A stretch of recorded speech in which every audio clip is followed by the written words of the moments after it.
Hill station ಅಲ್ಲಿ ಒಂದು ತೋಟದ ಮನೆ ಹಿಡ್ಕೋಬೇಕು ಅಂತ ಅದು ಎಷ್ಟು ಜನಕ್ಕೆ ಆಸೆ ಇರಲ್ಲ ಹೇಳಿ. ನೀವು ನಮ್ಮ ಹಂಗೆ ಕನಸು ಕಟ್ಟಿರೋರಾದ್ರೆ ಈ ವಿಡಿಯೋನ ನೋಡಿ. ಹಲವಾರು ಮ್ಯಾನೇಜ್ಡ್ ಫಾರ್ಮ್ ಲ್ಯಾಂಡ್ಸ್ ನೋಡ್ತಿರೋ ನಾನು ಮೊನ್ನೆ ನಮ್ಮ ಸಕಲೇಶ್ಪುರದಲ್ಲಿ ಲೊಕೇಟ್ ಆಗಿರೋ Ayana managed farm lands visit ಕೊಟ್ಟಿದ್ದೆ. ಅಂಡ್ ನಾನ್ ನೋಡಿರೋದ್ರಲ್ಲಿ one of the most nature friendly ಜಾಗಗಳಿದು.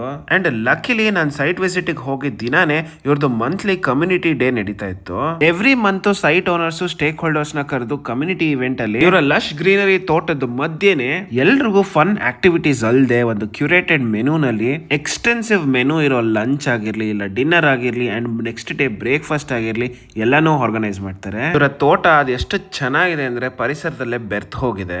ಬರೇ ಪೆಪ್ಪರ್ ಕಾಫಿ ಪ್ಲಾಂಟೇಶನ್ ಅಲ್ಲ, ಮ್ಯಾಂಗೋ, ಜಾಕ್ ಫ್ರೂಟ್ಸ್ ಅಲ್ಲದೆ ಹಲವಾರು ಗಿಡಗಳಿದೆ. 50 ಎಕರೆ 100 ಎಕರೆ 150 ಎಕರೆ ತರ ಹಲವಾರು ಪ್ರಾಜೆಕ್ಟ್ಸ್ ಇದೆ. ಪ್ರತಿಯೊಂದು ಪ್ರಾಜೆಕ್ಟ್ಸ್ ಅಲ್ಲೂ ವೇರಿಯಸ್ ಡೈಮೆನ್ಷನ್ಸ್ ಅಲ್ಲಿ ಪ್ಲಾಟ್ಸ್ ಅವೈಲೇಬಲ್ ಇದೆ. One of the most densely packed farms ಇದು.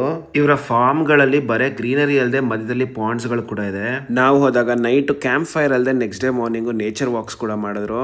ನಮ್ಮ ಸಕಲೇಶ್ಪುರದಲ್ಲಿ ಲೊಕೇಟ್ ಆಗಿರೋ ಡಿಲೈಟ್ ಎಕೋ ಫಾರ್ಮ್ಸ್ ಅನ್ನೋರ ಪ್ರಾಜೆಕ್ಟ್ ಗಳಿದು. ನಮ್ಮ ಹಂಗೆ ನೇಚರ್ ಇಷ್ಟಪಡೋರಾಗಿದ್ರೆ ಒಂದೇ ಒಂದಿನ ಸಿಟಿ ಲೈಫ್ ಬಿಟ್ಟು ಈ ಕಳ ಕೊಟ್ಟಿರೋ ನಂಬರ್ ಕಾಲ್ ಮಾಡಿ ಸೈಟ್ ವಿಸಿಟ್ ಮಾಡಿ ಈ ಲಶ್ ಗ್ರೀನರಿ ಪ್ಲಾಟ್ಸ್ ನೋಡಿ ಖುಷಿ ಆಗೋದಲ್ಲದೆ ಡೆಫಿನೆಟ್ಲಿ ಕನ್ಸಿಡರ್ ಮಾಡ್ತೀರಾ.